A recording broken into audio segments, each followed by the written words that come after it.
Welcome to episode 10 of Dungeon Crawl Talk Soup. In this episode, I talk with my friend Liz about all things fitness. Hope you enjoy the show.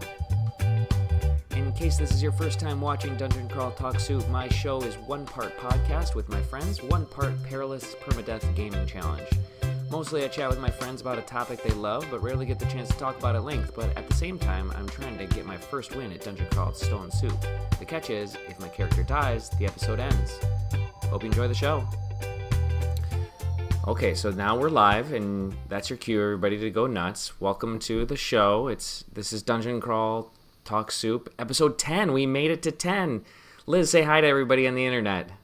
Hi, everybody on the internet. Okay, I'm here with my friend Liz to chat for a little while about the topic of her choosing. That's the typical way this show goes down, and at the same time, I'll be playing Dungeon Crawl Stone Soup while talking with her. And this is episode 4 of the same character. And Liz, you know the basics concept of the show, right? Yes. So you're going to play while we chat, and then as soon as you die, our conversation is over. Yeah, and the good news is I can talk to you whenever I want to. So it's very possible my character will die. Oh, there's the sound of me sharing the game with you. You can see the game now? Yes. Yeah, my husband was like, you're going to have to comment on how he's doing in the game. So, I think I should set the precedent that, I have no idea what's happening in video games. I'm not going to comment because I don't know what's happening. Yeah, that's totally fine. I actually usually find that people don't pay attention to the game at all. That makes sense. Yeah, so you can let me know if you die. Yeah, I'm just going to have to interrupt you and say, Liz, I have to stop you right there because it's time for us to hang up for everybody online. And then we'll hang up the stream, and then I'll say goodbye to you shortly thereafter. Okay, that sounds good. But yeah, it's not... I used to play video games with my brother, but I was the most delinquent partner. He just wanted to play with me so badly all the time. So come on, play MLB with me. And I would just mess around with the characters. I'd make them do ballet when they're supposed to be catching a ball in the outfield. I was just I'm the worst with video games. So that's that's a lot like why I have you here, is because I want people to play this video game with me, and rather than force you to actually play and get to know the game, I'm just gonna play it while you're nearby. Oh, I like that. Yeah, my daughter is similar with when Betsy wants to play video games with Andy, or it's more like he constantly asks her to play, and then she'll just sort of goof around and not actually drive the Mario Kart in the right direction. And yes. Oh, I did that too. I always had the guy going, no, wrong way. No, wrong way. Yeah. But she doesn't care. She'll just go wherever she wants. Oh, yeah. She and I could really do some damage. That's what sisters are for, I think. That's true. So a big part of the show is me having an excuse to play this video game, but very rarely do people pay any attention to what I'm doing in the game. I will admit, though, we are pretty far along in this character, so there's a fairly good chance I will die early on. So we need to get kind of straight into your topic. And that's all right. We were so before the show we started talking about the topics, and you shared and we decided on the topic we wanted to discuss. But I wanted to mention to you, since we're here live, is that we can. If things go too long, if we get tired of one topic, we can switch to the other. Okay. And it's because it's really just our chance to chat. I'm not entirely sure anyone will show up and watch this.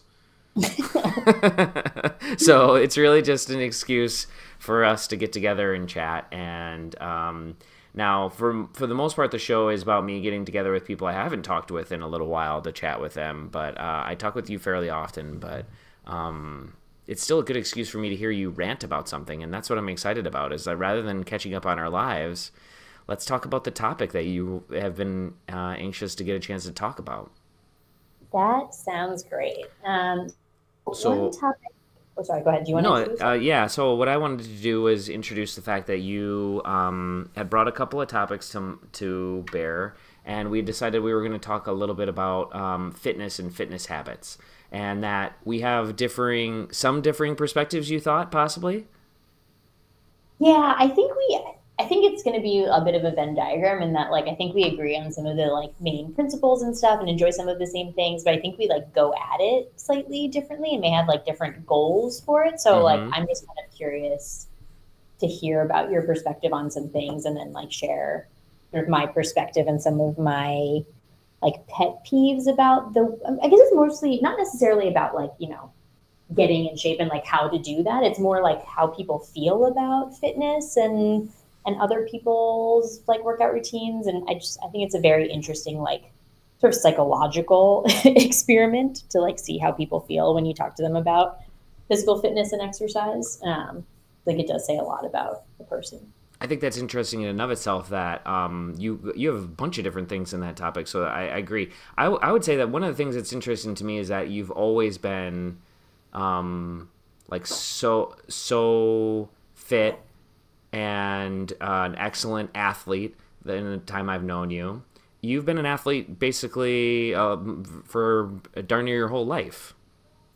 Yeah, my parents definitely took the approach of like sign her up for everything and see what she's interested in. And I was pretty mixed because my mom was a ballerina, like a very serious ballerina through college. And then my dad was a very serious lacrosse player through college. So like very different perspectives on sports and very different kinds of sports. But yeah, I've been a competitive athlete like as long as I can remember and through college. And then after college, I didn't really compete, but still like definitely participated in a lot. I'm a big runner, so I've like done a lot of half marathons and other races. And so definitely consider myself to be an athlete. And like, aside from postpartum, have like really exercised consistently for basically my entire memorable life.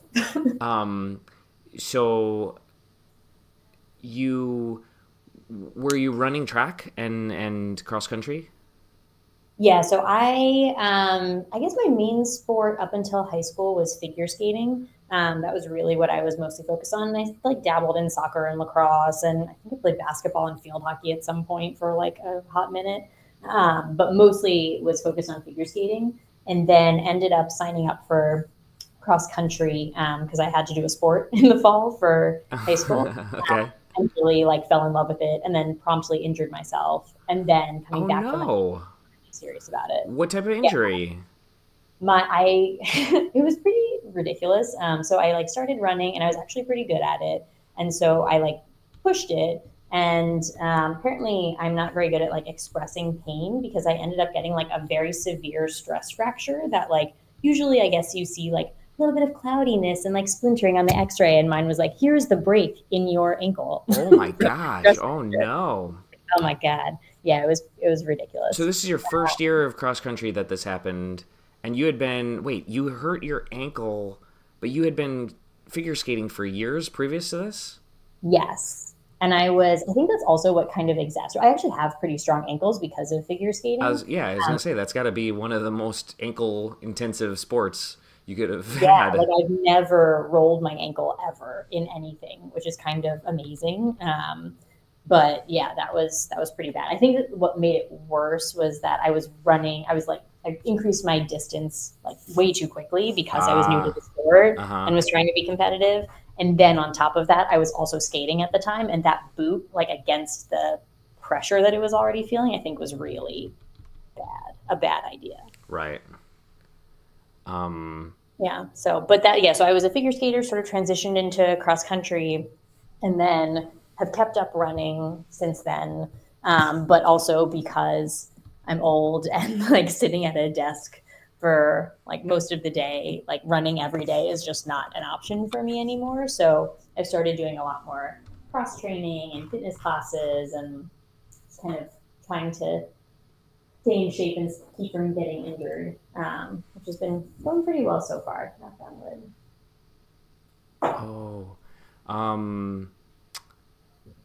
Okay, so let's talk about the approaches aspect of it. So I thought about this topic. Oh, your audio just got way better.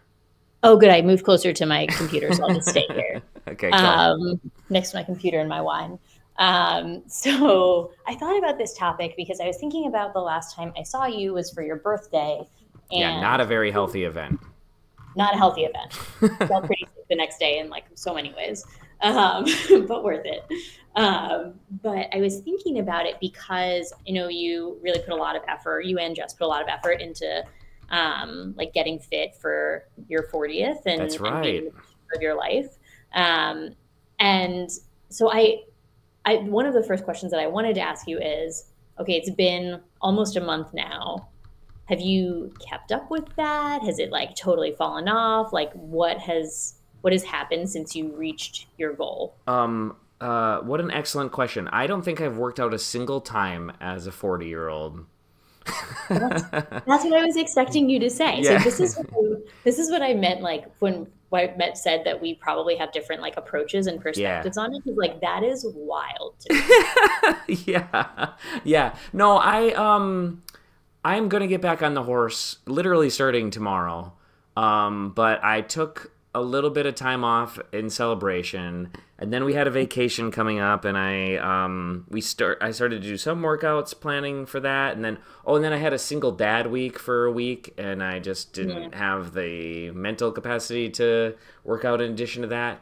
And then we went on this vacation for a week, and then for Thanksgiving, and then now on the other side of Thanksgiving, I'm a big fat loaf full of food from all different vacations and stuff, and ready to get back on the horse and get fit again.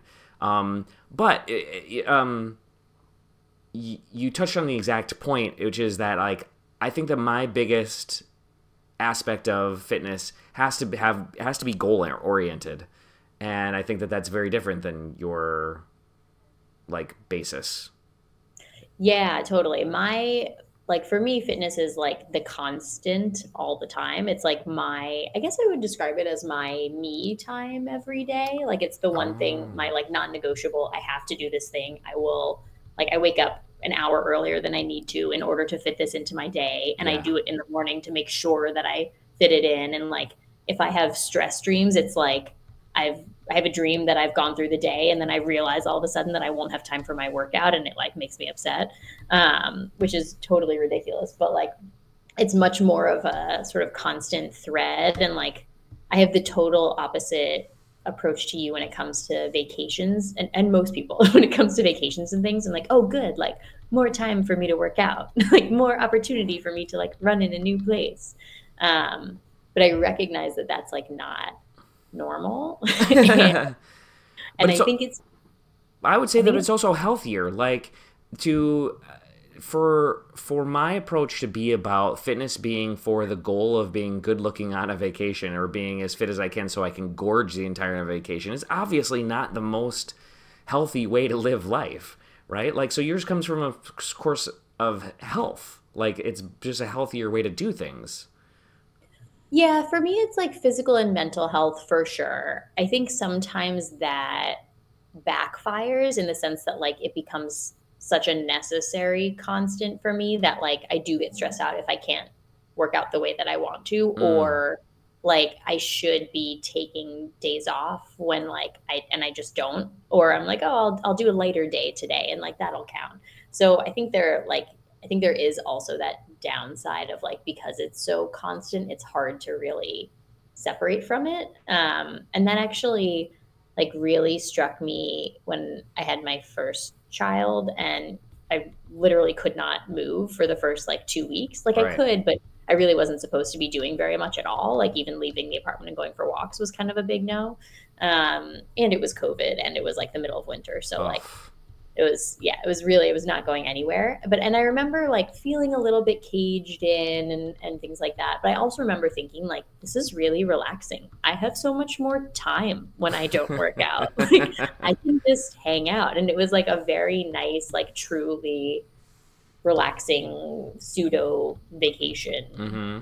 feeling. Well, how do you balance that? Like, how do you does that doesn't distress you that that feeling occurred to you during that time, or what did you learn from that? It definitely does. I think like, and there are times where I'll be forced to take some time off, and I've gotten better about that. Like But I injuries? think Yeah, like injuries, or like I had a really bad stomach bug last week, and so I really took it easy for a couple of days, and like I did notice that when I came back I felt better and like less broken, you know, Yeah. which was nice. But yeah, so I think like for me, I have to figure out a better way to like incorporate those off days and to make sure that I'm finding other ways to feel satisfied and accomplished. Because I think that is also part of it is like, I love working out at the beginning of the day because I'm like, great, I started the day and I accomplished something. Like I've done my really hard thing for the day. Oh, I've that's done my incredible. me time thing. And now I can just like sit back and relax and like focus on whatever else happens to me today. Um, so that I really like that aspect of it. And I think I just maybe need some other outlets for that. Okay, well, but what's interesting here is I wanted to hear, do you have like a core set of philosophy? Like it's interesting that we've even started where we have because we're almost delving into the parts where you're less perfectly mentally set. When I actually thought we were going to get it straight into like, okay, Liz is going to share the philosophy of fitness with everybody, and this is the way it's supposed to be. Oh, But yeah. do you feel you have some, like, if you had like the 3 or 4 rules of or the chapters of the Liz fitness book, what would they be? Yeah. So I guess the first chapter, or maybe the introduction, I guess the introduction would be I do, for me, fitness is very personal. Like I do the types of fitness that make me feel really good. And like, not just in terms of like physical status, but also like, yeah, accomplishment, as I mentioned, but also like um, just general well-being and like satisfaction with my workouts. And so I think that's the introduction to my book is like you have to find the types of workouts that you really like because otherwise you're just going to be miserable and you're never going to do it, or you're going to Mm-hmm. do it and you're just going to suffer through it. And like there's no reason to be doing that. Like working out is, aside from people who do it as a living, is like your extracurricular time. So like you need to enjoy it. Otherwise it's not going to happen or you're not going to have a good relationship with it. So I think that's my first thing is like, within reason, find the things that you enjoy and just do those things. Um, so for me, my tenets of working out are that I want to run as much as I possibly can while avoiding injury. Um, Right. so that's kind of the like optimization point that I'm constantly searching for, and it's changed drastically over the last like 20 years. But so, for example, right now I'm 34 years old, and I had a baby 6.5 months ago, and so my Congratulations. thanks. Oh man, I've met that baby. It's a cute baby. he's very silly. He's officially crawling. It's a Oh, disaster. that's a good baby. Um, I yeah, want to play with really. that. I want to play with Yeah, a baby. It's weird for me to be saying that on a YouTube stream, but I don't care. I love that. That's cute baby. And I'm yeah. gonna play with it soon. Okay. Anyway, that's Okay, besides the point. but yeah, so yeah, given that like physical status, I'm like running less and less fast than I not less frequently, but shorter distance and less fast Right. than I thought than I like otherwise would be. Um, but I have tested and I have found like if I can run 4 days a week, 5 to 6 miles at like an 8 to 8:15 pace, I can feel really good about myself and really accomplished and like really fit. But at the same time, I'm not going to break my body. Um, and so I think that's sort of my first goal is like figure that out and then build workouts around that within my week. That's awesome. Um, but that's because I love running. And I should mention that if I were in a place where I had to run on a treadmill every day, it would not be the same. Like I would not run nearly as much because Oh I hate yeah. running. So outdoor running is critical to you. Is a critical aspect of it. Yeah, and you bring up a good point that I kind of was glossing over is that like for me, another reason that I really want to optimize my running time is that that's my true alone time. Like I don't bring my phone. I don't listen to music. You cannot reach me. I'm always outside in the park, like just listening to noises. And I don't really have that any other time. Like otherwise my life is very noisy and very social and I love that. But like I need to have that disconnected time as often as possible. I guess the only other time I do that is when I'm walking my dog, and technically I'm not alone then, but like I like to have that quiet outdoor time to just kind of disconnect, reset, think about random things. I actually end up doing a lot of like work thinking during those times, like really productive work thinking. Yeah. Do you but think that fitness is best when it has the mental freedom aspect as well? I think it kind of depends. I think sometimes I really appreciate that time to just be able to think and like have some quiet. And then I think there are other times where I'm like, I just want someone to be there telling me what to do so that I can very much focus on the task at hand and not think about anything else. Like a trainer. So yeah, like I don't use a trainer, but I do take classes where someone is like telling me what exercises to do all the time. What classes? Tell me some of the classes. So right now, prior to COVID, I was a huge Equinox fan. I had been an Equinox Fitness Club member for like 10 years and went to all the classes there and loved the gym, love all of the wonderful like products, Kiehl's products they have in the bathrooms. Barely ever showered at home.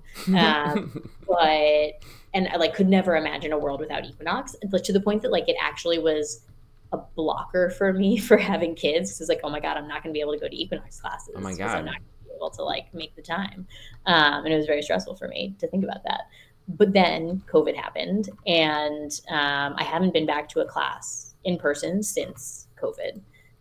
So going on 4 years now. Which is like I would go to at least 5 classes a week. Like it's crazy. You're big into those classes.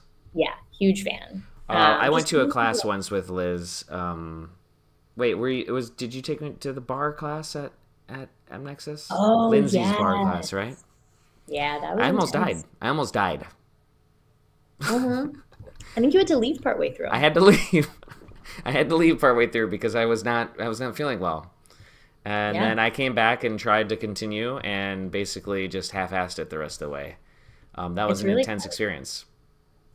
Yeah, I really like the classes because they really do like encourage you to push yourself. And again, it like even though there's a structure to it, it's like your own pace. No, that's true. And like your own variations. And that's actually what I like a lot about the remote classes. Because so my issues with the in-person classes are you sign up for one class and it's like 45 minutes to an hour and it's just usually it's just one type of class. Like it's a cycling class or a yoga class or a like strength class. So I use the Peloton app for my virtual classes, and there you can do like 15 to 20 minutes of a couple of different exercises in the time that you would do one in-person class. Mm-hmm. So I kind of like it from like a diversifying my workouts sort of thing. Like maybe one day I'm not in the mood to do a full 45 minutes of cardio because I'm just like kind of tired and not into it. But like I could do 15 minutes of cardio and then 15 minutes of strength and then like 15 minutes of yoga. And that's like a great mix for me. So I like to kind of, I guess it's all about like optimization for me. It's like finding those optimal points on like a daily basis. And so it's not just like finding the right mix of classes. It's also like, I love that I have the freedom to do them literally whenever I want on my own schedule. And if I'm not into a certain exercise or like I'm not feeling a certain class, like I can just change it up and do something else, and that's fine.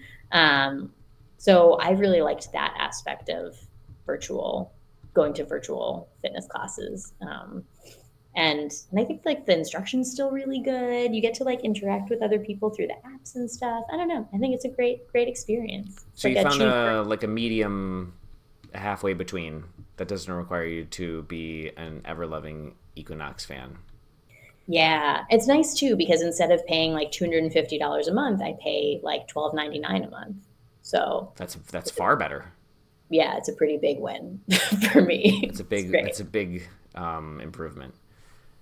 Yeah, it was really wild. But Yeah, so I think that's like, I guess that's the second sort of tenet of my workout structure is like on a daily basis. Think some people could do it on like a weekly or even monthly basis too. But for me, it's really on a daily basis. Of like the night before, I'll say like, how am I feeling? What am I in the mood for? Like, how do I want to mix up my workout tomorrow? And then kind of choose things that way. And I think that also helps me to be like more engaged with it because it's not like I'm forcing myself to do something that's already preset. I'm like sort of electing to do whatever feels best to me on a given day, which I feel a lot better about. That's incredible. I mean, like we really couldn't be much further away from each other in fitness mentality. Yeah, because you really like to do sort of more structured like series, right? Like the last exercise thing you did was like a 12-week program. Yeah, so we did a 12-week program on YouTube where it was the same, like where the video is already set, and like we did them right in order, and the only optional thing was there's 5 per week, so there was 2 days to take off during the week at some point. But no, like having that structure, it helped ensure that I didn't slack off any more than I could. Like going back to the fundamental aspect of your fitness regime, which is psychological improvement through fitness time and through the time that allows you to essentially meditate, like you said, right? That's your like core reasoning for fitness, right? That isn't my core reason for fitness. Although I wonder whether it should be, but like I get a lot of meditative time from other things. I do walk quite a lot. And get a lot of meditative time there, but I'm listening to podcasts and stuff too then. So I should probably spend more time investing in the meditative side of it. But fitness for me has really been about 2 things. 1, long life, and 2, vanity. And so like being fit long enough to be able to see my grandkids or whatever, and then being fit enough to be able to comfortably take my shirt off when it's time to go to the beach. Yeah, but I think those are 2 really legit goals, right? Like, and also very common goals. Yeah. But I like having that kind of baseline. Like I sort of similar to the take your shirt off thing. Like the way that I sort of set a baseline for myself is like, I want to be able to just go for a run with almost anyone, at any time, right? Like not be worried about like, are they going to run faster than me? Are they going to run longer than me? Like just be able to kind of keep up with whoever, as long as they're not like a super competitive runner. Like, yeah. And I think it's good to have that sort of, I guess it's sort of not necessarily a goal, but just a baseline of like, this is like the main, I don't know, lifestyle that I want to be able to lead at any given point. I'll expose that a long time ago, back in our previous lives before being parents, I was training for a half marathon, and I told you about that, and you were like, oh, I'll sign up and I'll run with you. And then I don't think you actually necessarily prepared specifically for the half marathon, but then you came and ran the marathon with me, and I was like nearly dead by the 10th mile, and you were just like humming along and probably could have gone an extra 30 seconds per mile faster the entire time. That was a really fun race. I do remember that 10-mile point, because I remember being like, oh, you're doing so well. Like usually people really start to feel it right now, like really start hitting a wall, and like it feels pretty gross. And you're like, yeah, I'm there. Like, oh yeah, I'm dying. Oh, by the way, I am dying inside right now. You seemed like you were doing great. But I was high on the adrenaline. Yeah, the adrenaline of being in a race. I love being in a race, but that speaks to, like, I need a goal when I'm doing fitness, and the 12-week program was like, I just want to successfully accomplish this 12-week program, and the same with running races. Like, I want to successfully. I've actually been thinking about like signing up for another like half marathon just so I can get back on running.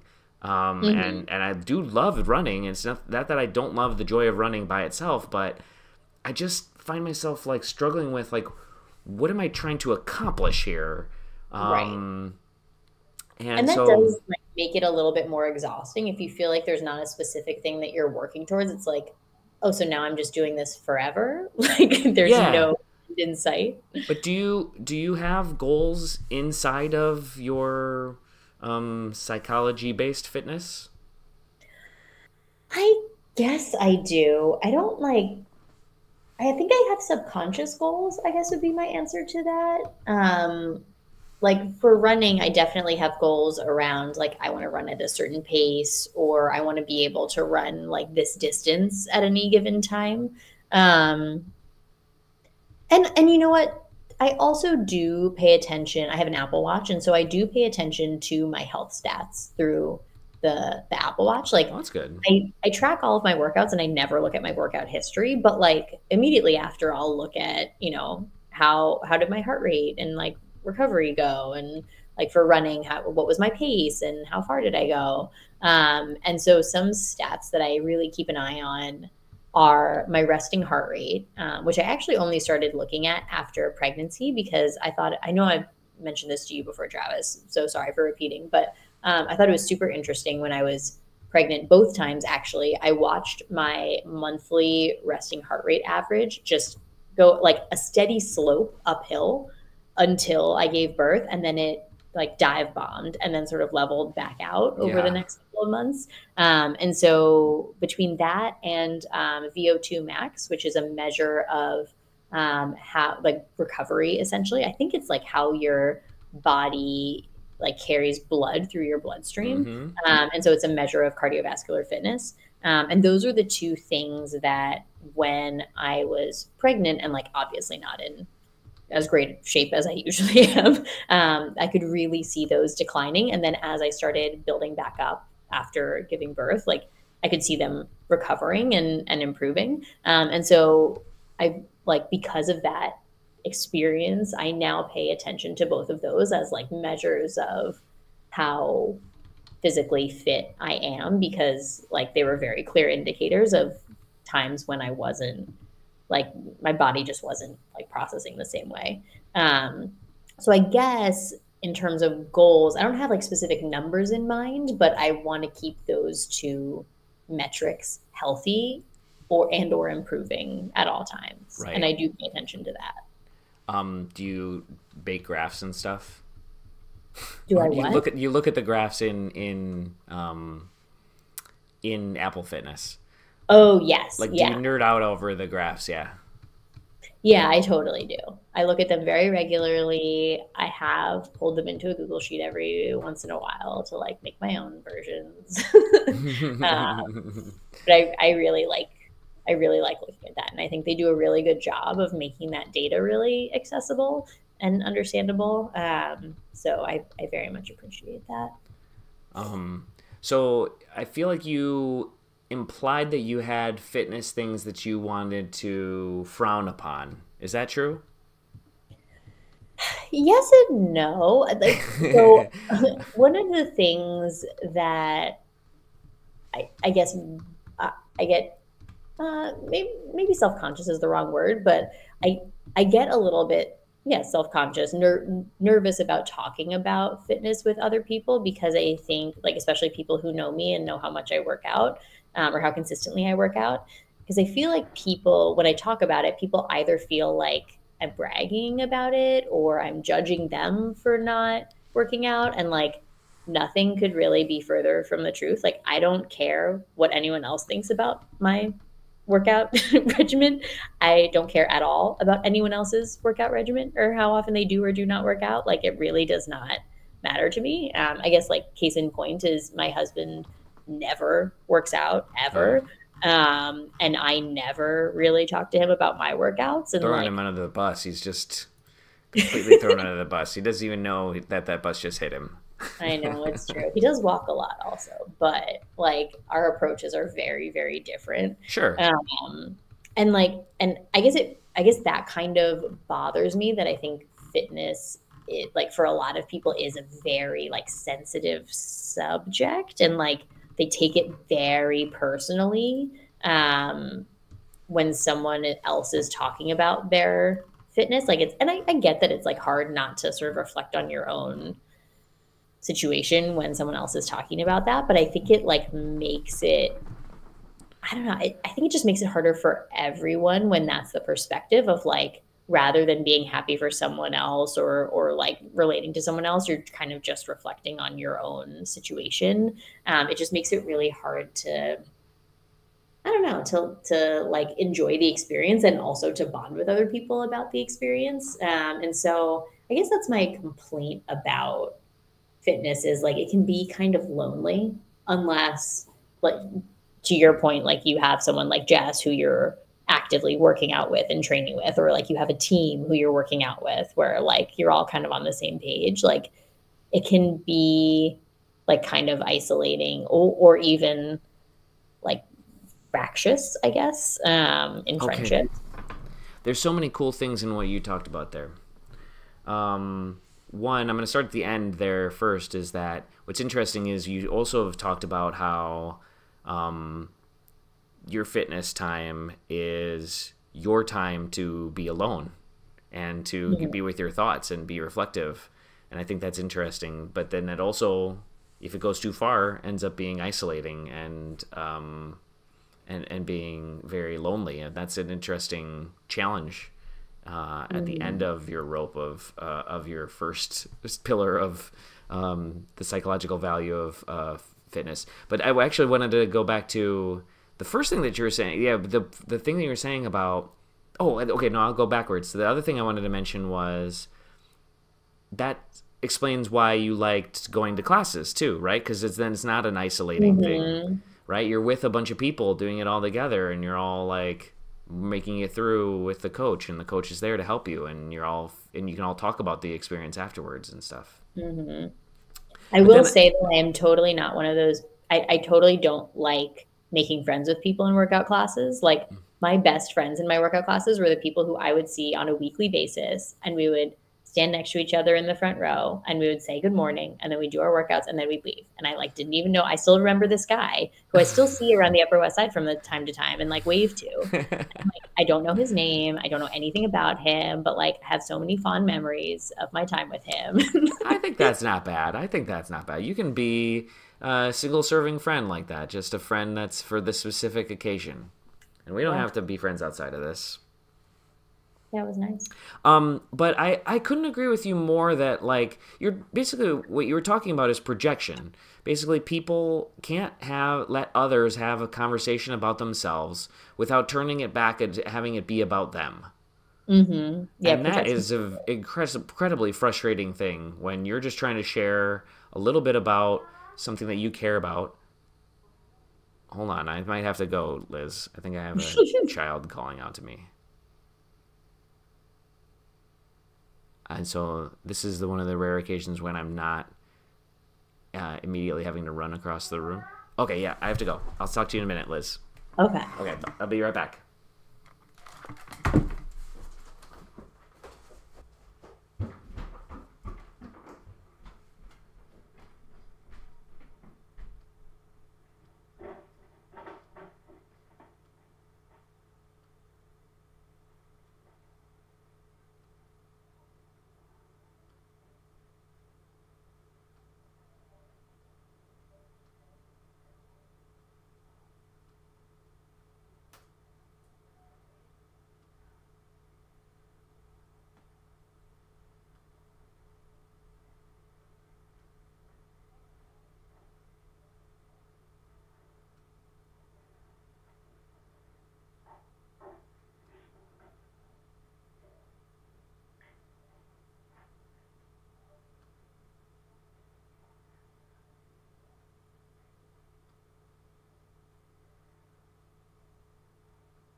Hello?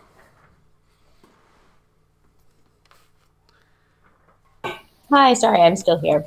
Oh, I'm gonna cut all this, but so I'm gonna tell you this story is that, usually I do the show when Jess is not here because she's doing she volunteers at a CSA on Wednesdays. Oh, cool. And we get a bunch of free vegetables out of it. Usually, it's not mandatory, but it's because she technically is volunteering. She just gets the vegetables because they don't have them anywhere else to go, so she just takes them. That's pretty great. And that means I usually have to run and attend to a kid maybe once a show, which doesn't make for the best live broadcast, but I don't care. It's not really the point. And so, but today she's here. And so I thought that I could get away with not having to go and do that, but she's passed out. She fell asleep. Oh. Already. She's definitely on Amsterdam time and she's jet lagged. And I was like, why? I was like, Jess, you have to stay up at least until 9 in order to recover from the jet lag. And she was like, and at first she was like, I'll do that, no problem. And then before we even got on the call with each other, Liz, she'd already passed out once. And I was like, you have to go to bed. And she was like, no, I'll be fine. But then she didn't even hear Andy calling to her from 40, 50 feet away. So I had to run all the way up there. So not a big deal, but and she can catch up on sleep or whatever whenever. It doesn't really matter, but I was like, I have to stay up. I was like very tired before we were gonna hop on. I was like, oh my god, I'm so tired. But I was like, I have to stay up and I have to have this conversation with Liz, not just because I scheduled it, but also because it will be my recovery from jet lag. Right? That's true. This is really forcing yourself to stay up. Yeah, exactly. Forcing myself to stay up and chat with you for a little while is kind of my solution to the jet lag problem. Okay, so I'm gonna have some water and then we'll get back to it. Well played. Mm. So what were we talking about? We were talking about how people that don't want to hear about your fitness success because it bothers them and makes them feel bad about their lack of fitness success. Those are the real villains. Those are the real villains.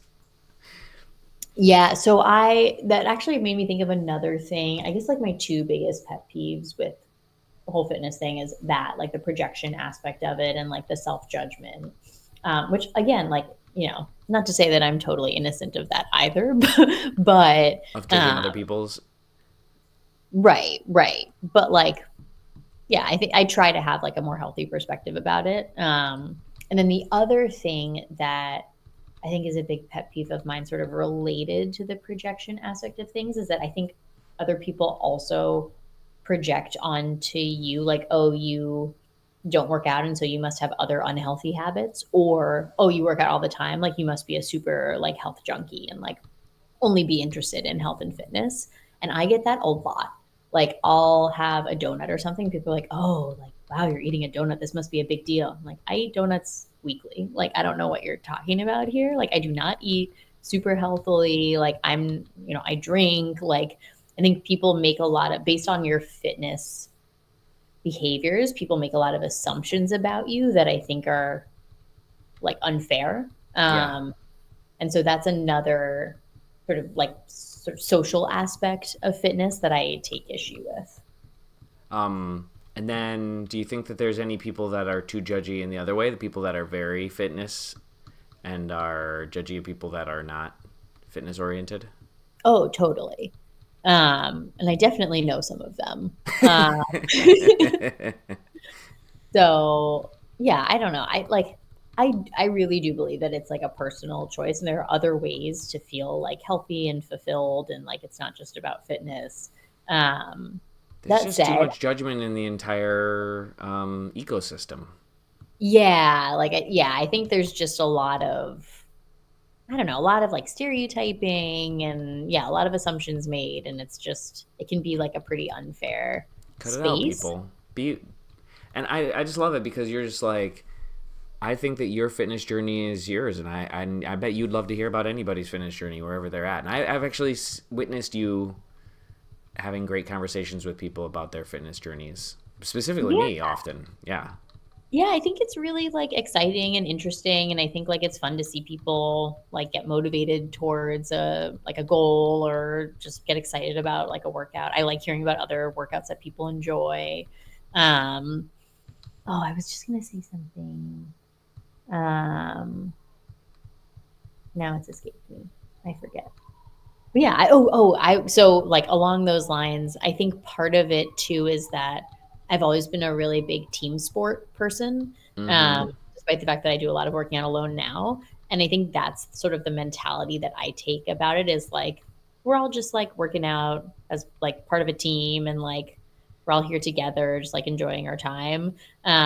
Whereas I think a lot of other people, especially people who are more goal oriented like you are, where you're like, I'm working out for this specific purpose, like I think they get really competitive about it. And I think that's where some of that judgment and like projection comes in too, is like if you have a really competitive view on fitness and working out, then like it can be kind of stressful in that way, and you like can set yourself up for like some pretty tough comparisons and like disappointments. And I don't know, I personally, for me, the team mentality is a lot more productive and enjoyable, and I think that's Yeah. what helps me to keep enjoying fitness and enjoying like other people's journeys too, as opposed to like being competitive and judgmental about it. I love it. I love the way that it's all about like we're all on this journey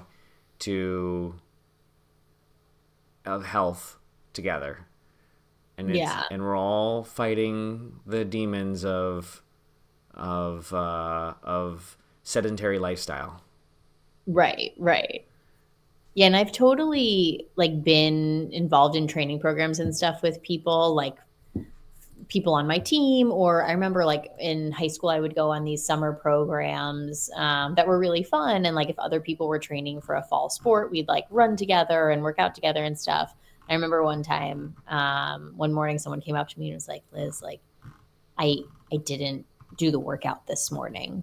I was like, I don't care. Like, why Oh, are you telling me this? Like, but they like, I don't know. They felt like it was their requirement to like let me know. I was like, I don't care. I don't care about your like fitness journey. Like, you do whatever you want. Like, but I think, yeah, some people just have that sort of, I don't know, like guilt about it. And like I guess that accountability is good, but I don't know. I just feel like it's a really unproductive way to look at it, and probably is going to result in you not being like happy about working out, and also like if you miss one workout, you're more likely to miss a week of working out if you feel that way. oh yeah, for sure. That's me. That part. But the accountability, you just brought up accountability. That's a huge aspect for me too. I need accountability. I love to Yeah. have somebody else that is holding me accountable to what I'm trying to do. So Jess and I trying to get through the 12 weeks, or you and me, I like signing up for the half marathon together. Previous half marathons I've ran with other people. I was in a running team earlier this year, Mm-hmm. and like, yeah, having something to be accountable to is an important aspect of fitness for me. Mm-hmm. And but it's not for you in any way. And but you don't judge me for it. But I'm not trying to say you are. But I think what I'm interested in is like, this is really interesting because there's a world in which I can take the fitness for itself. Mm-hmm. And I do enjoy running in and of itself, but I just am so goal oriented that I just like constantly am like, what can I do to get better? And that's one of the things I've struggled with weightlifting. I tried to get Mm-hmm. into weightlifting, gain some, get beef up a little bit, get beefy for all the ladies, and All the ladies being Jess and Betsy. yeah, totally. Yeah, I literally have nobody I'm trying to impress at this point. But this besides the point. It's really for me. I try to beef up, but it's like if I'm gonna beef up, like how do I measure it's totally an analytics nerd thing. How do I measure what like beefiness is? Right. And then like who's gonna hold me accountable to it? Yeah. Right. Yeah. Yeah. Totally. But I don't have to be that way. I can just do it for the joy of the exercise itself. Mm-hmm. Yeah, that's another. That sort of makes me think of another way that a lot of people measure this is their weight. Oh yeah, which I think is also, for me, that would be super toxic. Like I'm a very numbers focused person. I've gotten focused on my weight before and it has not ended well. So like would prefer not to make that a goal. But I think that's another thing that a lot of people sort of gear towards is like looking good in clothes, but also like getting to a certain weight or a certain size or something like that. And I totally get that as a goal. And I think that can be a productive motivator, but I think that's another sort of thing where it's like, okay, once you reach that goal, like what now? Like, do you shift to a mode of maintenance or do you kind of abandon ship and like sort of come back to that again at a later time? Like, I think that's also something that's really interesting to me is like, I've seen a lot of people who, especially around like a big event like a birthday or a wedding or something like that, will like work very hard to get to this specific body type and then just abandon it and go totally back to what they were before. And like, I'm sure in a lot of cases that's healthier actually, but it's just so interesting to me that you could like achieve that and then just like totally like let it go in 180 and go back to the way things were. Like that's just, to me, like I just have a hard time wrapping my mind around that. Yeah. I definitely did not intend that to be what happened to me here in November of this year. And I don't feel guilty about it because I'm definitely getting back on the horse. But I see exactly what you're saying of like it happens all the time that people. Do you think that like also people have a tendency to go too far into that goal as well, like choose something that is like unhealthily unattainable? That's one thing that I feel that Jess and I did well in our like 12-week fitness program was like we weren't like also losing a bunch of weight or also like starving ourselves or something, right? Like just this one fitness program is a good way to have a sustainable thing for the future. You think that it's also the case that a lot of times people just go way too far into their fitness goal, hit that goal, but then like can't sustain it in any way. No, that's a really good point. Like, I guess that it like is more so where I'm coming from is like, it's just not productive or sustainable to create a goal or a routine that you can't maintain. So like, why bother? Like, I don't know. I'm such a long-term thinker. I think that's where a lot of this confusion on my part is coming from. It's like, I can't imagine creating a routine and saying like, this is my routine for until I get to this goal. And then who knows what happens from there. Like I can't do this for the rest of my life. So like, who knows? I don't have a plan after that. Like just not having that long-term, like, okay, this is how this is going to work out over time. And like, this is how I'm going to be able to keep doing this given the rest of the things that are happening in my life. Like it just seems like a lot to commit to something knowing that you're just going to give it all up. Yeah, so I can attest to that happens with people all the time.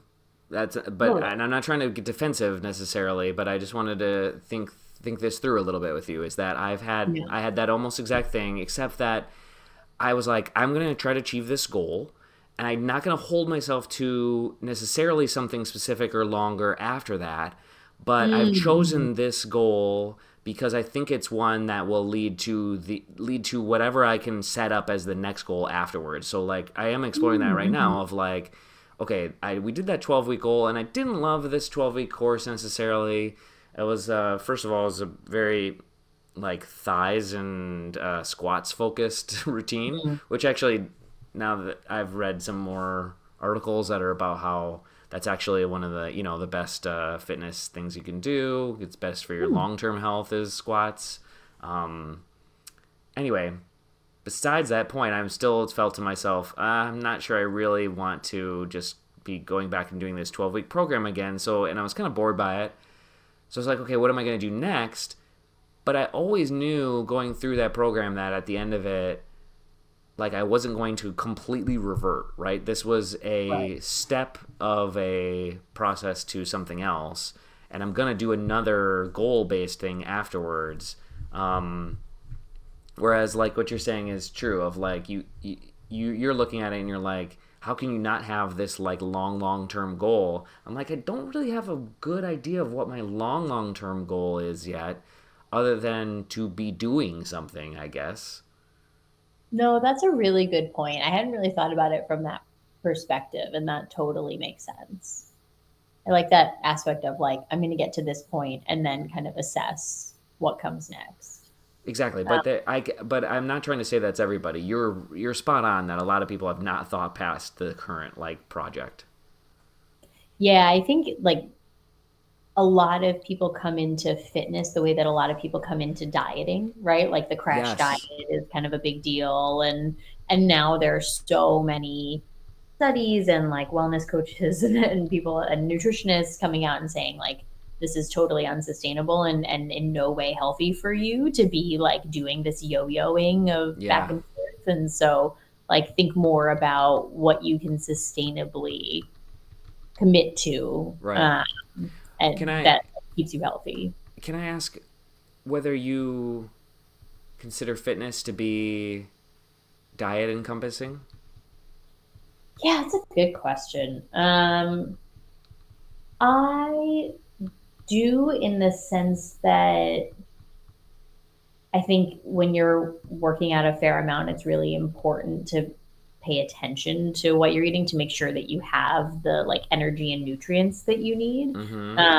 So like I went through a period when I was running competitively where I was also dealing with eating disorders, and so like was not nutritionally sound in any way, and like had so many physical issues because of that, and like was like various forms of malnourished and like near hospitalized a couple of times. It was like terrible. And so that's definitely something that I now like very much, I wouldn't say focus on, but like it's definitely a constant consideration for me of like, I start every day with some protein, and like I make sure that I have electrolytes throughout the day. And like I have a monthly subscription to an electrolyte pouch like company. Oh yeah. Is it really good? I think it's really good. Yeah. It's called Element, LMNT. I've heard of it. The 4 letters. Yeah, I really like it because it's super salty, which is definitely my one of my favorite flavors, I guess. Your taste preference. Yeah, my taste preference. The grapefruit salt is great. I have at least one every day. Isabel now calls it mommy water. Oh, that's really cute. Great endorsement. Yeah, seriously. Yeah, I could totally be a sponsor for them. Yeah, everybody go ahead and Element, go ahead and sponsor the show going forward, or we'll get Liz back on to talk more about your product.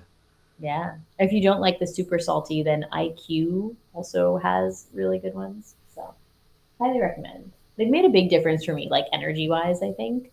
I'm lucky. My sister-in-law is a wellness coach and a certified nutritionist.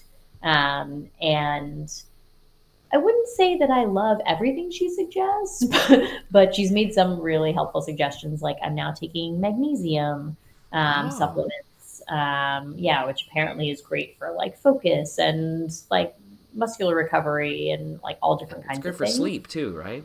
Good for sleep, yeah. I think magnesium is like the it thing right now, but I'm enjoying it, so also will endorse that. But I get a lot of like, I'd say I get a lot of recommendations from her, and I probably take like 50% of them. But I do try to like pay attention to that stuff within reason. Like I'm not going to upend my life to like, get on this very specific diet and like count my macros or like measure my ingredients or whatever. But like I try to pay attention to it.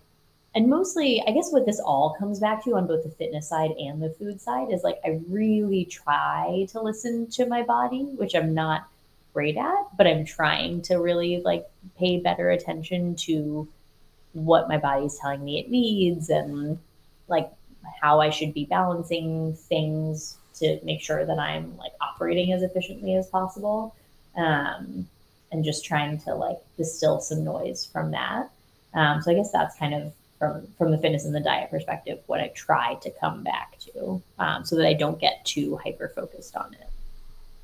This is all like super fascinating for me to hear you talk through because I've always been impressed by your fitness, and so this is really cool. The ability for us to be able to go get drinks or be able to have snacks and eat fries and stuff, and that not be like of any concern because you're balancing things really well between knowing your body, knowing your fitness level, knowing what you care about. Yeah, and that's a good point, and something that I've thought about increasingly, like as I've gotten older and as I've like gone through a lot of lifestyle and like body changes, is like that talking about the goal of like I want to be able to just run with whoever, or I want to be able to like take my shirt off at any time. Like I think another sort of constant theme goal for me is like I want to be able to, within reason, eat what I want to eat and not feel guilty about it, or not feel like I have to compensate, or not feel like it's going to make me sick. Like I like to be able to sort of balance things in that way. I think we just hit the jackpot of shared goals. That's my number one goal, is to be able to, yeah, exactly like you said, not have to restrict myself from having something that I want within reason, right? And I still sometimes go past within reason for, but it would be better if that was like exactly where I could get to, is like there's certain things I want and I can have them when I want to because I have the rest of my time being fit and being on a healthy lifestyle. Right. Yeah. I wanted to poke around on vanity. You haven't previously mentioned it being a vanity related issue, and so do you think it unhealthy for it to be vanity related? I don't think so. I think that's like really natural. I guess I'm a little more sensitive to it because of like my history with eating disorders and like having body image issues. I try not to be as focused on that aspect of it, which is probably why I haven't brought it up, because I've like consciously tried to like keep away from that. But like I definitely feel that part of the reason that I enjoy working out is because I don't have to then worry about my clothing or like how I look in photos or anything like that. So it's sort of more of it enables me to be more passive about the vanity aspect of things. Whereas if I felt like uncomfortable in my body or like self-conscious about the way that I look, then it would have to be more of a focus for me. So I guess for me, it's like working out enables me to almost not focus on the vanity. Yeah, that's great. That's great. Do you have some core things to help people with like body issues or with not having vanity be a massive focus? Yeah, it's so hard, and like it's so individual to be part of it. Yeah, it's also definitely so individual. I think I guess the advice that I would give, particularly in the context of like fitness and dieting, is going back to the like really trying to focus on listening to your body and like how it feels and what it needs, and just sort of taking a pause to consider that before making decisions, I think is really important. That's not something that I'm always good at, particularly on the fitness front, actually. Like there are definitely days where I should have slept in instead of worked out, and like I should have like taken it easier because that's not what I needed at the time. But I think that's like a really big aspect of it for me. I think other things on the body image front, um, I think it's also just like finding what makes you comfortable. I think a lot of people have very specific associations with specific foods or a specific size of clothing. I guess like certain expectations for themselves and associations with things as a result of that. So, for example, like I have certain foods that I just really enjoy that are like typically classified as bad. Like I'm a big cookie fan. I love scones very Oh, randomly. really? Scone fan, yeah. I think part of it has to do that I'm a tea drinker, and tea and scones are just such an unbeatable. Oh, that's such a cute combination. Yeah, it's very very British of me. And I'm not at all British aside from that.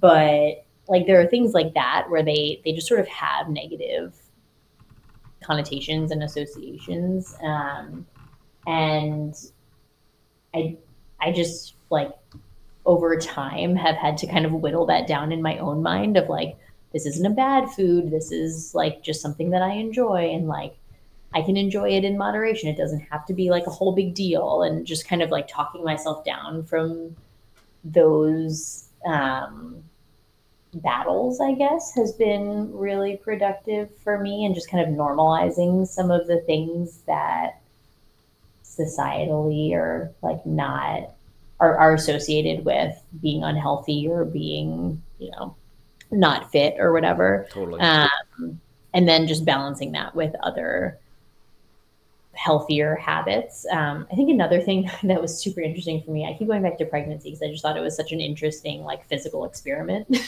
among other things. Experiment. Many other things.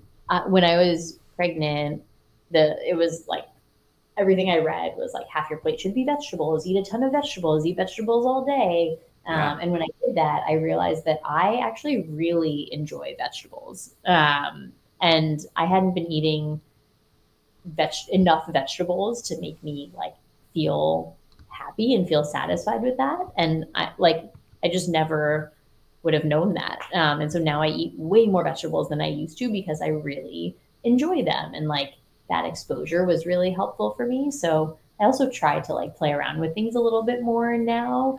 Like I think I also had classified like certain meats as like inaccessible for me, and now I'm like, oh, like I actually really enjoy steak, but like I don't really like bacon as much. Like that's weird. So I think like just trying to get out of the sort of societal definitions of things and pay a little bit more attention to like what you actually enjoy, and then balancing things that way. I think you'll find that like the balance is actually a lot more sustainable and healthier than the sort of spiky, like I'm going to enjoy this thing, oh now I'm not going to eat this for like a month, and now I'm going to have like 17,000 of that thing, and now I'm going to go back to not eating it for another Oh month. my God, you're talking to that's how my household has that all over it. We need to learn that skill of balance and moderation. 17 It's when you said 17,000 of something and then zero of it, it's like that happens all the time around here. Yeah, it's really hard. I think actually, so Isabel is almost 3 now, and I think she's actually helped me to become better about that in the sense that, like, because we're not very careful about what she eats, to be honest, we have junk food around all the time. And so I've really had to figure out, like, how to live with that. Because before I just wouldn't ever have that around. It just Yeah. like wouldn't really be in my house. And now the Right. temptation is there all the time, and I have to like figure out how to yeah deal with that on a regular Mm-hmm. basis. So it's been a good exercise, but it's been tough. That's awesome. But yeah, I do think like fitness and food, for better or worse, are so intimately tied together, and that probably goes back to what we were talking about earlier about like it feeling very like personal and judgmental for people Mm-hmm. because fitness relates to food, which relates to like body and body image, and that's always kind of a tough, tricky situation. Well, like in the course of trying to lose weight or trying to, for the lack of try to avoid that as the metric, like trying to be more physically happy with your body, right? They always the whole thing is calories in, calories out, right? Like you either can diet and eat fewer calories, or you can exercise and burn more calories. Right. And I think that for me, I'm always like, oh, I would much rather exercise more in order to have more freedom from a calorie perspective. I'm speaking about Jess without her permission, but like I think she's the opposite. I'm fairly sure she told me many times that she's like, I wish I'd never had to exercise ever. Right. But then that means that she'd have to diet in contrast. Right. So, she's a former runner too, but she just doesn't like it anymore. Yeah, that's fair. But she's a great power walker. Ooh, there have been a lot of articles recently about like the optimal long-term cardio exercise, and it seems like it is power walking at an incline. That is like I had heard that recently, that there's something to like the optimal thing is to keep your heart rate below like 120 or something like that, like in this perfect 90 to 120 range for a little while. Yeah, it's like the zone 2 on the Apple Watch. Okay, so you've read about this, or you've been seeing these? Yeah, because actually when I got, always comes back to pregnancy. When I got pregnant last year, I was talking to someone about like how I was gonna have to adjust my fitness. And they're like, "Oh, you just have to be in like zone 2 all the time. That's where you're supposed to be." Yeah. What are you talking about? Apparently, it's a thing. Have you tried to accomplish that since? No. What does your heart rate get to when you're running? Do you get going fast? Yeah, I get up to like 160, 170. Whoa, really? How fast are you going? At that, I'm usually going like 730 to 740 pace. I mean, not recently. Wow. But like how long can you hold that? Like an hour. No. Yeah, I run like that pace for like 7.5 miles, which ends up being like an hour. Woof. But yeah, I really like those high cardio, like high heart rate exercises. Yeah. And so when I read those articles, I was like, I hate hearing this. Yeah. Can you do, what's the fastest mile you can do? I don't know. I was thinking about that. I haven't done that in a long time. I've been thinking about trying to figure out my fastest mile, but I bet it's as fast as your 7 miles worth of fastest miles. Oh, definitely not. Oh, yeah, for sure. I bet my fastest mile is like 7:30, period. I don't think I could go faster than that. No, didn't you do that for like 3.5 miles or something this spring? I think maybe I did, but it was just so chock full of adrenaline. I still can't exactly believe that it happened, but I did run a 3.5 at a 7:35 pace or a 7:37 pace or something. Yeah, that counts. Adrenaline's natural, so somewhere in there, I might have had like a 7-minute mile, maybe. Yeah. All right, well, fine. If you want to do a 1 mile like sprint this spring, I'd be down. Where's the do you have a track? I don't, but we definitely could find one. Yeah, there's one over in Bed-Stuy. Okay. There's there's tracks in Central Park or somewhere nearby somewhere. Yeah, I know there's one in Chelsea that I think is public, and then there is a loop up at the Great Hill closer by me, but I don't know how big it is. That's like marked? Or you mean like an actual track? It's not an actual track, but it's like a loop that is a specific distance. I just don't know what it is. Oh, okay. And it's flat. But yeah, we can look into this. This would be exciting. If anyone else wants to join, I've been thinking about it a lot because I think Andy thinks that he can run a mile, and I don't think he can even run it. A mile's a long distance. Yeah. I think he's like, no, I could beat you in a 1 mile race. And I'm like, no, there's no way, dude. Definitely not. I don't even think you can make it a mile. No. I'd be impressed if he got one loop around the track without getting super distracted or bored. Right. Like it's difficult. The 400-meter around the track is like it's easy to get in your own head as you're heading around. Yeah, and as a kid, you don't really have a sense of pace. Right. Like, even as an adult, you don't really have a sense of pace. That was actually in college my favorite thing to do to like mess with people. Because a lot of the male athletes I found like really wanted to show me up in riding. Yeah. And so I'd have these like basketball and baseball and soccer guys who were like, oh, like I'm off season, like I need to train. Can I come run with you? And I'd be like, yeah, sure, let's do it. And so we'd go out, and the first mile was so fast. And I was like barely hanging on, like really just keeping up with them. And then they would just fall off a cliff at like 1.5 miles. Be like, I need to walk now. It's like, yeah, that was idiotic. That's dumb. Why would you do that? So dumb. Why would you do that? They're trying to show off. Trying to show off to you, Liz. But like people do that all the time, I think, because they don't. Like, there's just no concept of pacing if you're not running regularly. Like, you just have no idea. Absolutely. What a pace feels like. And so, especially for kids, like, I don't know, I'm just imagining Isabel doing that. She would just sprint for the first, like, 50 meters and then, like, collapse. I would, to that point, that's why I love running. That's the reason why I love running, because you can set a goal, right? Like, I can set a pace-related goal. Where again, like weightlifting, what is the pace related goal? I mean, I guess I know that it's like lifting more pounds. Yeah, it's like a combination of pounds and reps. Yeah, I just haven't figured that out yet. Yeah, weightlifting is just something that I've never been interested in. Like I don't own more than 10-pound weights because I don't know. I feel like it's boring. I just don't like it. Oh, I don't know, but you maybe you need to give it a shot. Maybe you. Yeah. What about CrossFit? Let's hear about your opinion on CrossFit. Oh, that's an interesting question. So I've actually never done CrossFit before because you're worried. I heard a lot of stories about how it teaches really bad form. Oh, okay. That's like sort of the figure skater in me. Like figure skating, you're very concerned about form and presentation. It's all about like the skill of and like the execution of the move. And I think that's carried over to my athletic endeavors since figure skating, because I'm still very focused on form and doing things correctly and like doing things very carefully.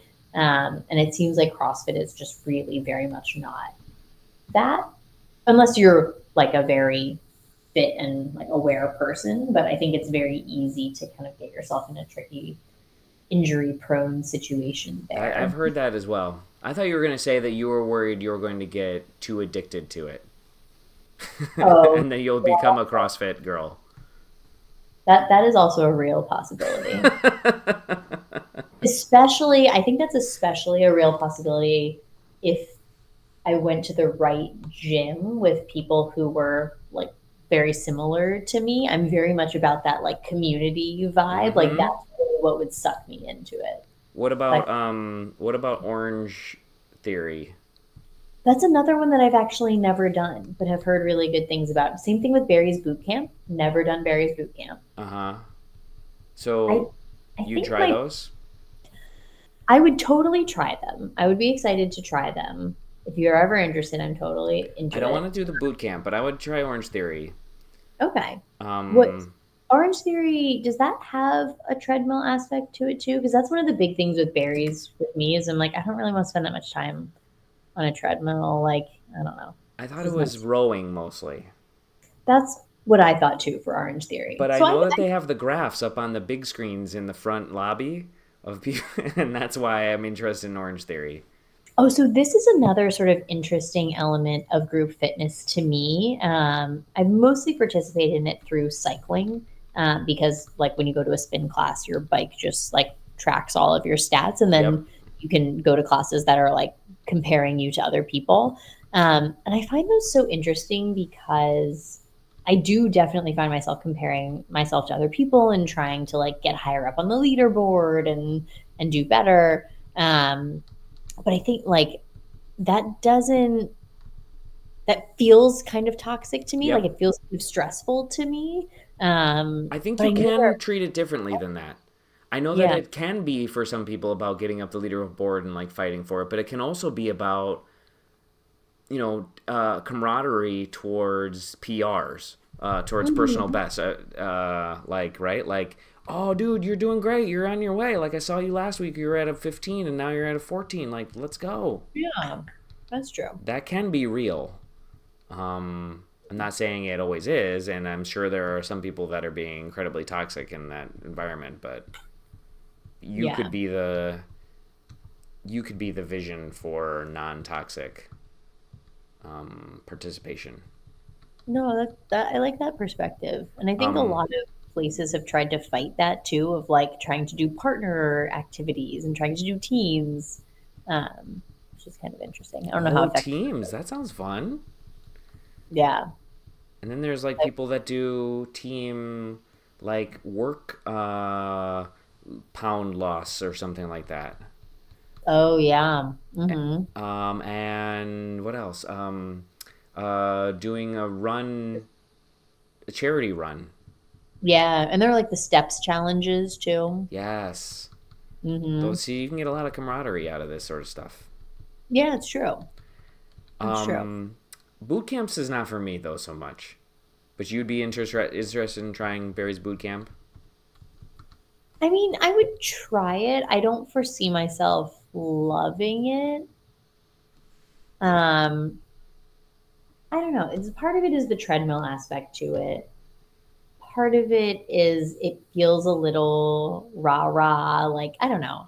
I just don't feel like it's my vibe Yeah, necessarily. But I've never been, so who knows? I'm easily sucked into these things, so there maybe it'd be fun. is a oh, I'm in a little bit of trouble here. Nope, I got it under control.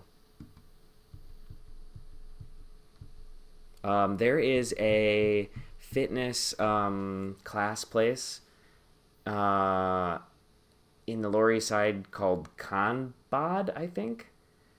It's a boot camp place where the people that hold the boot camps are like ex-cons, and they like Oh wow. teach you how to work out like you are in prison or whatever, and how to get a Wow. prison body. And it's the most like pretentious, like upper class thing I've ever I've ever thought of in my mind, and it's crazy. And it's they have a bouncer at the front door of the place. What? Yeah, it's crazy. You should look it up.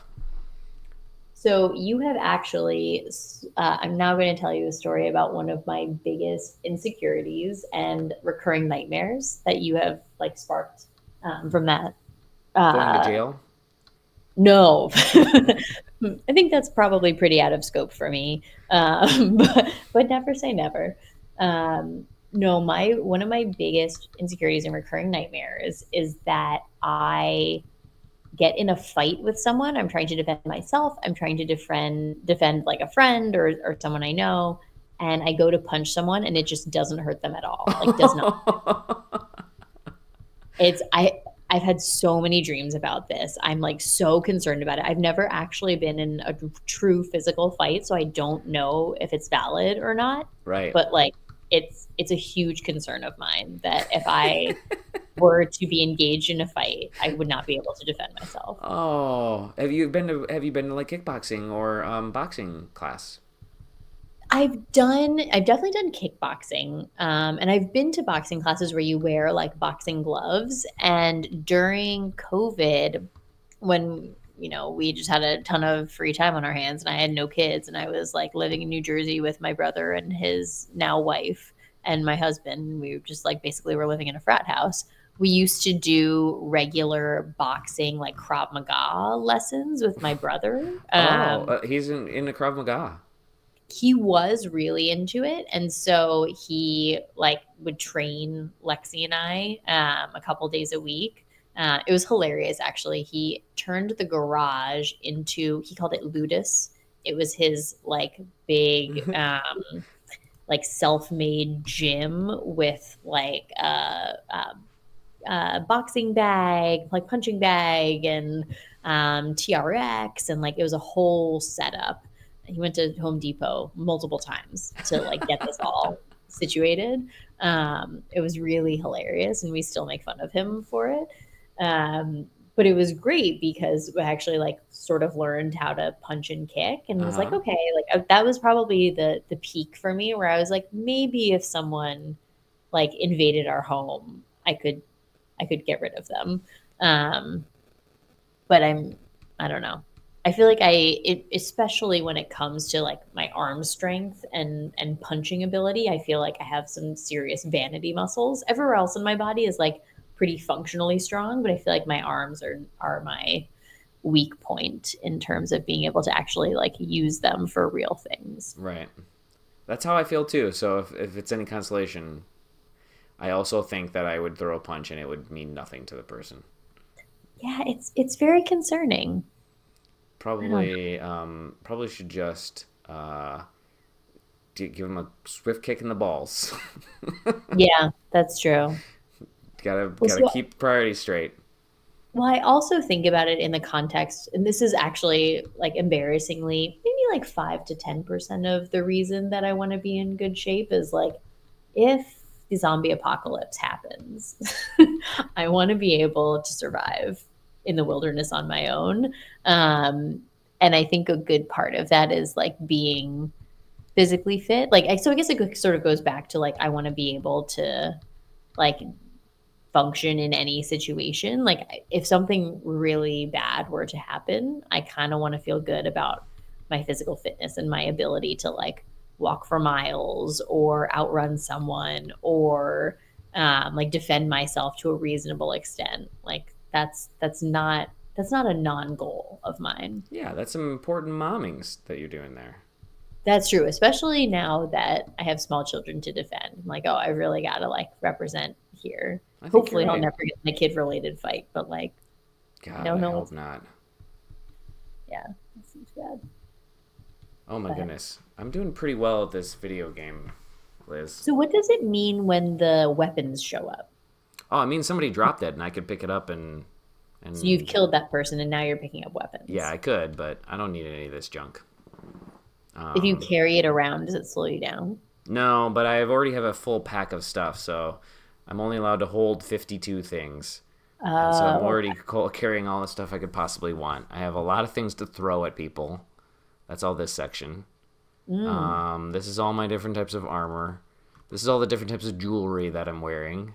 Some of it I'm not wearing right now. These are the different magical wands that I have. I don't use those ever. Here's the different scrolls that I can read. Here's the different potions I can drink. Yeah. So I have 52 things. So if I wanted to pick up another weapon, I'd have to drop something. Got it. And so it's only that's the weight limit aspect of things. That's pretty cool. Pretty cool, right? So where were we? I shouldn't have walked down here when I wasn't full health. And now I'm in trouble. All right, we've made it to an hour and a half. I'm really impressed, although some of that was me running off to take care of fatherly duties. What other what other questions did you have for me about fitness? Was there anything that you were thinking of that you'd planned? Trying to remember back. Oh yeah, so another thing, and I guess this is sort of tying together the two topics that that we had discussed, the other of which was kid related. Yeah. And this is something that I've struggled with a little bit, and I'm not sure that I'm doing it super well, is like when it comes to physical fitness and healthiness and like being in good, not necessarily even just being in good physical shape, but just like being healthy and being well. I think I struggle with the balance to strike when talking to my kids about it, because I don't want them to be totally unaware of the ways that things are affecting their body, like food and sleep and work and exercise and activity and all of that. But at the same time, I don't want them to be so focused on it. And so like my kids are still really young, but I'm already like trying to plan ahead for like, how do we talk about this? How do I make sure that they're like healthy and happy and like doing well, but at the same time that like they're more focused on their general well-being than they are on like specific physical milestones, especially at their age. So I was curious to hear if like if you have any insights into that or things that you think have like gone well when talking to your kids about that or not talking to your kids about that. Parenting insights on talking about like body image and fitness, or on food? I guess it's more on like how do you kind of tie all of that together Right. in a healthy way of like, I want to explain to you like why we eat healthily and why we like want to be active instead of sitting in front of the TV all day, you know, like sort of more high level than that, I guess. I wish I was better about all those things. Just even you bringing up the question, it's we talk about vegetables a lot. We have a worksheet up on the fridge that talks about all the different colors of food, and how important it is to have a healthy gut biome, and like how healthy foods will keep you healthy all the time, just by not just in like fitness, but also in like just keeping you away from getting colds or getting flu and things like that. Like the kids just don't want to get sick, so and they don't get sick very often. Knock on wood. We find some wood to knock on, and so they eat their vegetables regularly. And why we have to be fit instead of bumps on logs? It's hard. It's so hard to convince a 7-year-old boy that it's necessary to have good physical fitness, because they are like machines of energy and fitness by definition, right? They're just like, this might be like an awful thing to say, but it's like, it's so difficult for me to understand how little kids get chubby, or like how like they're so running around so much, and like I can't keep the kid still, and yet like he also wants to just sit and veg in front of the TV all the time. But I'm like, how would you gain weight, Andy? I have no idea. Like you're just he's just constantly moving, and like he can eat until forever and still be a skinny little scrawny little guy. I'm not sure how to convince him to take fitness seriously when he just stays skinny and fast just by being a little like ball of energy. Yeah, and at this age, like I'm not even concerned about fitness necessarily. It's more like the expectation that we're not just going to sit here all day. Like activity and motion are like parts of our lives, and like activities that specifically involve like, I don't know. So this came to mind for me this weekend, because usually we're in this routine of like the kids go to daycare during the week, and then on the weekend we have a lot of activities, and so we're kind of running around. And like over the holiday we had fewer activities, and so there was one day where like we really did stay home for most of the day, and I was like, how like this isn't like the expectation that I want to set, but like I don't really know how to tell Isabel, who's 3, that like this isn't what we do with our time, and like we should want to go out we should go out and play at the playground or like do some errands or something, you know. And it was like having a hard time explaining why we should try to do that to her. Oh, I don't know. I don't think it's as difficult as you think. Like, I'm sure you had difficulty that day. I don't mean to belittle that, but it is really just the simplicity of like we like staying active is really valuable. I'm sure you feel how grumpy you can get when you're sitting in like a bump on a log for too long, and like this is just part of who we are. We are, as a family, are a family that gets up and goes and does certain things every single day, and we don't just sit and veg. And then the thing is, you can say we can and will have special occasions where we will occasionally veg all day, right? And those are conscious decisions by us instead of subconscious decisions, right? And you don't use conscious decision with a 3-year-old, but it is a choice we made to do this today. It's not like we're sticking with it forever. It's that we think today is a day where we want to do this, and we can do that occasionally as long as we are living a healthy lifestyle generally.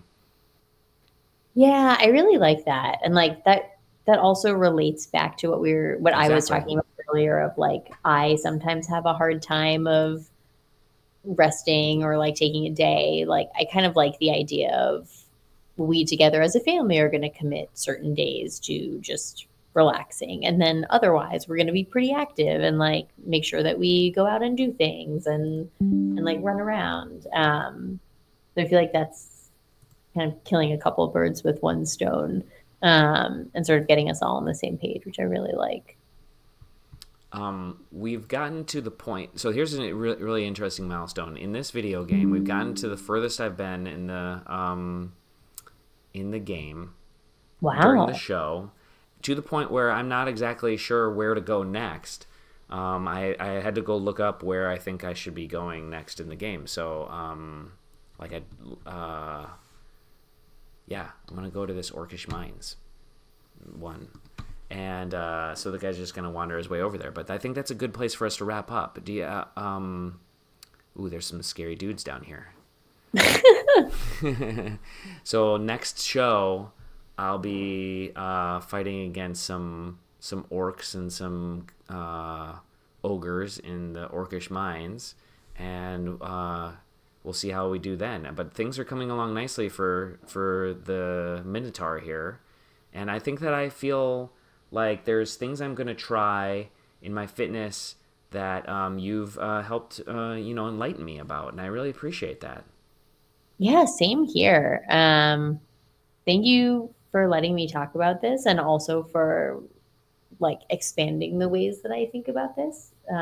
Oh gosh, I don't think you think I expanded ways to think about it? I think that you did most of the important thinking here. Oh, I disagree. I got a lot of value out of this. I appreciate it. Do you feel like you get to talk about that? You don't get to talk about this enough? It doesn't bother me that I don't talk about it that I don't talk about it a lot, but I definitely don't talk about it a lot. For most of the reasons that we discussed about, like, right, because people have weird perceptions towards it. Yeah. Well, yeah. I'm glad that I was able to give you a chance to rant about this for an hour or so. I think that you have some really thoughtful and interesting opinions on this topic, and I hope anybody that listens to this feels more comfortable in their own skin to being able to talk about their fitness and is less projecting on others when they're talking about their fitness, and instead takes a positive attitude towards other people's fitness journey. And Liz is a constant ball of positive attitude, so I think that that's a perfect place for us to stop and for us to wrap things up. Liz, thank you so much for joining me today. Oh, thank you. You are the most positive person I know. So getting that compliment from you. No, you're the most positive person I know. Oh, stop. Okay, cool. Thanks so much for the time. Say goodbye to everybody, Liz. Bye. Thanks for having me. All right, bye, Internet.